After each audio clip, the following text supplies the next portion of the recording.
Hi there, my name is Jodie Davis and I'm the State Manager of the Retirement Distribution Team at Challenger. I'm sorry for not being there in person today.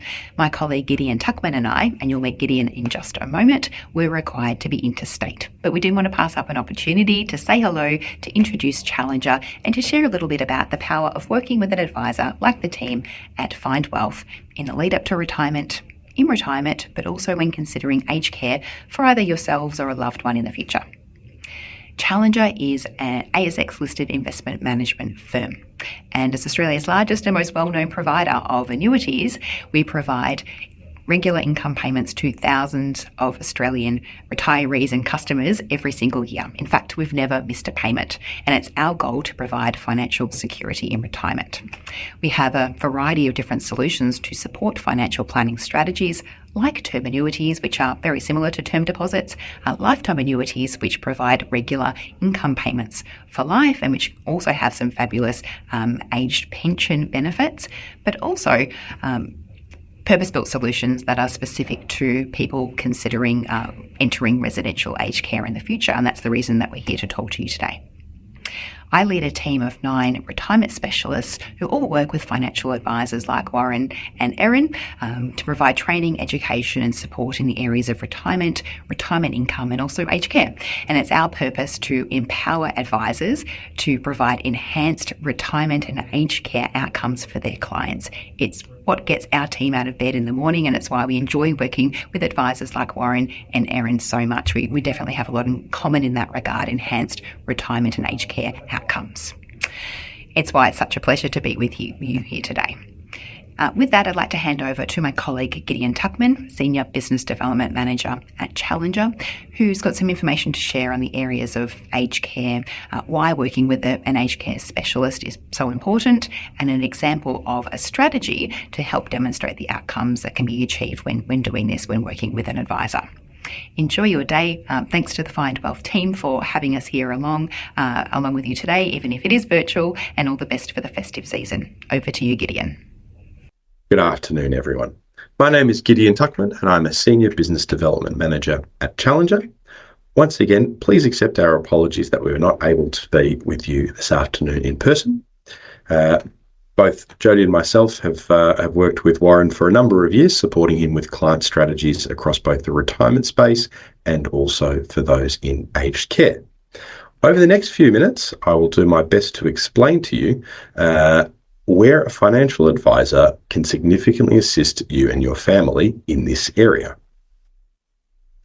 Before we get started, I need to provide you with a disclaimer that this session is general information only, and it does not take into consideration your personal circumstances. I often find this aged care advice wheel, quite helpful to better understand the key strategic areas that financial advice will often focus on in this space. If I can direct your eyes to the kind of olivey green part of this wheel, the strategy component,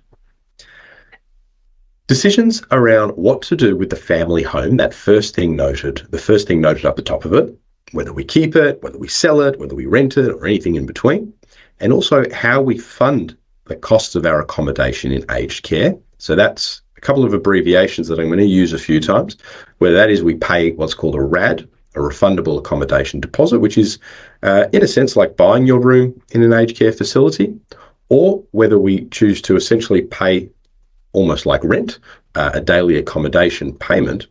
The decisions we make around our home and how we fund aged care are going to have a significant impact, both positive and negative, on things like our cost of care, our age pension entitlements, and permeate through overall strategic considerations.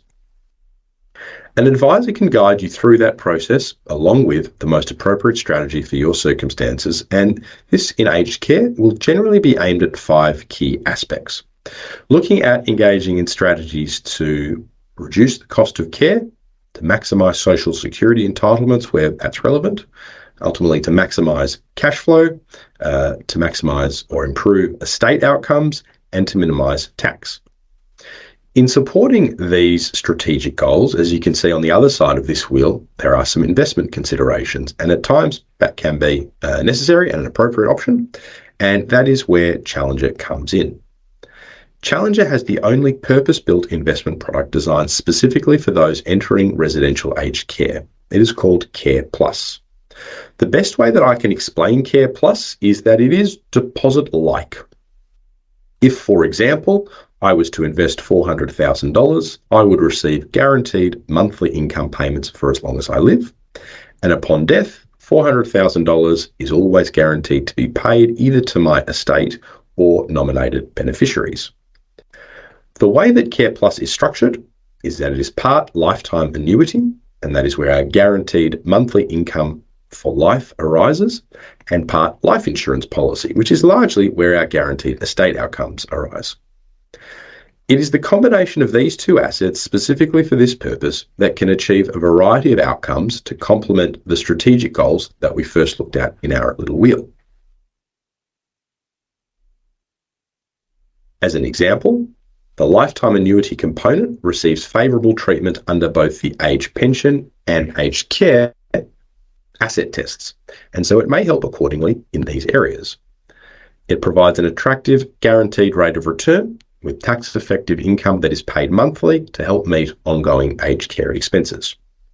Likewise, the insurance policy pays a guaranteed death benefit, which can be paid either to the estate or, if it's appropriate, directly to individual beneficiaries, something that can often streamline that process.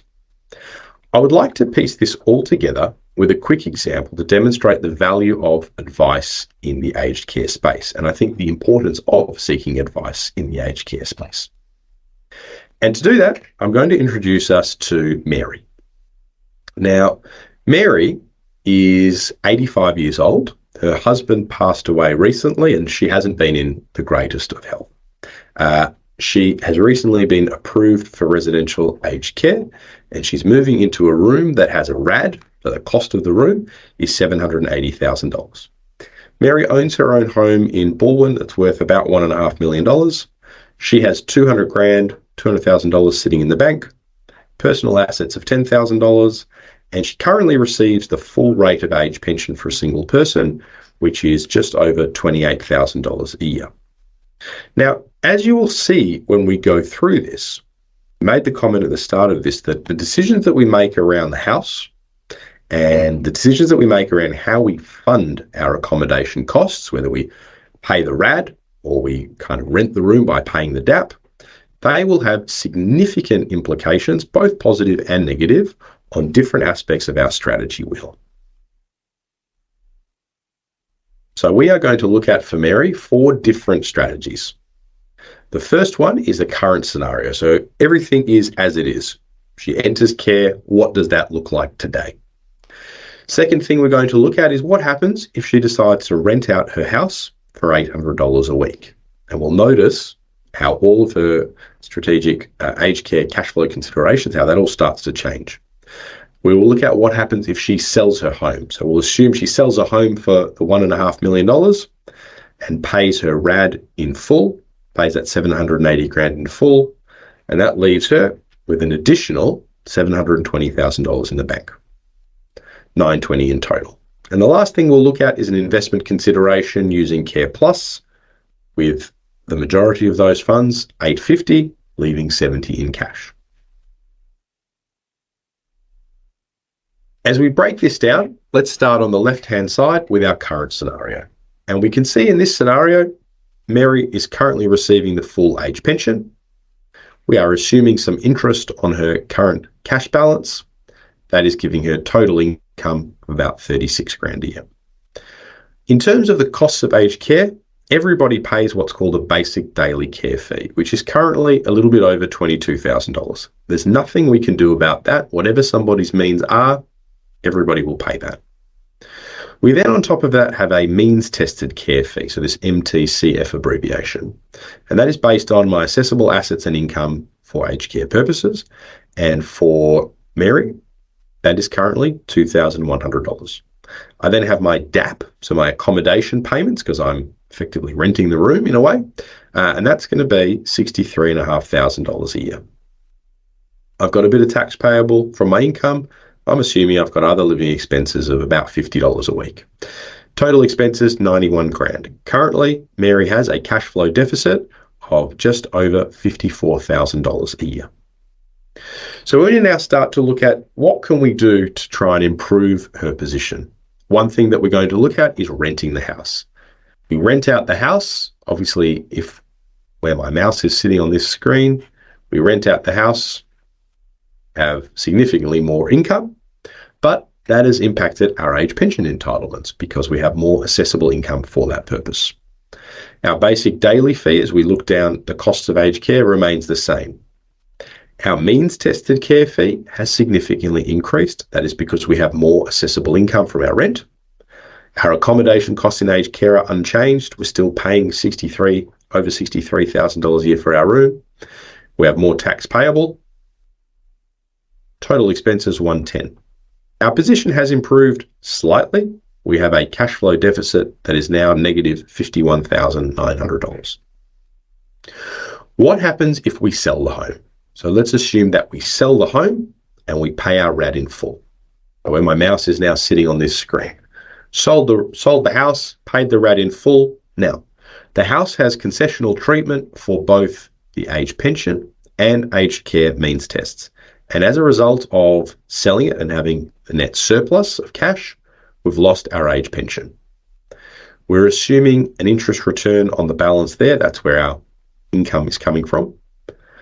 Our basic daily fee of $22 does not change. Our means tested care fee has significantly increased up to $27. Again, that is because the house has concessional treatment under the asset test. And so whilst selling it may be positive for some things, it can be negative for others.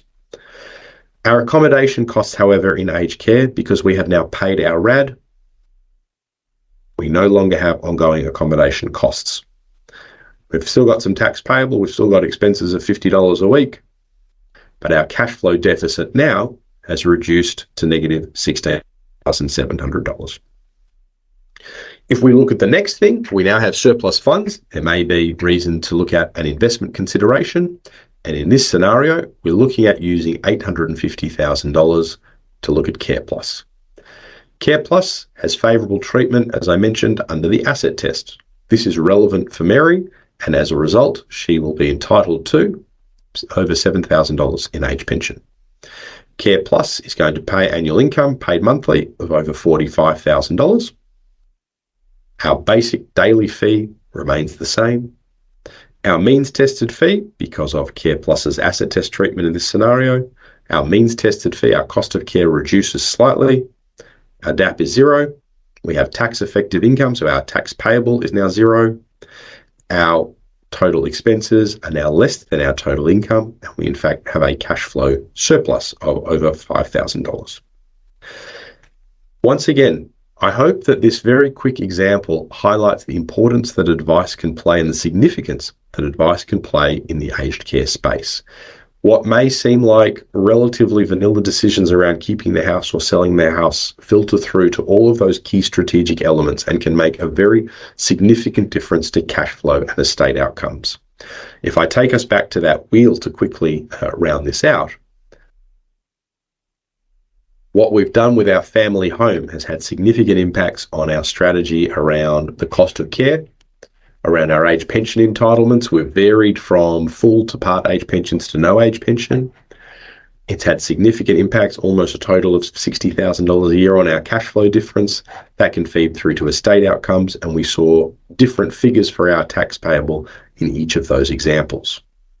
So I hope that this gives a quick introduction into what advice or aged care advice will often look at and the significant value that advice can play in this space. Once again, I apologise that we weren't able to be with you in person today. If you do have any questions, please feel free to pass those on to Warren and Erin. If it's something that they would like to relay to us, I'd be happy to answer those. Thanks once again, and hope you all enjoy the rest of your afternoon.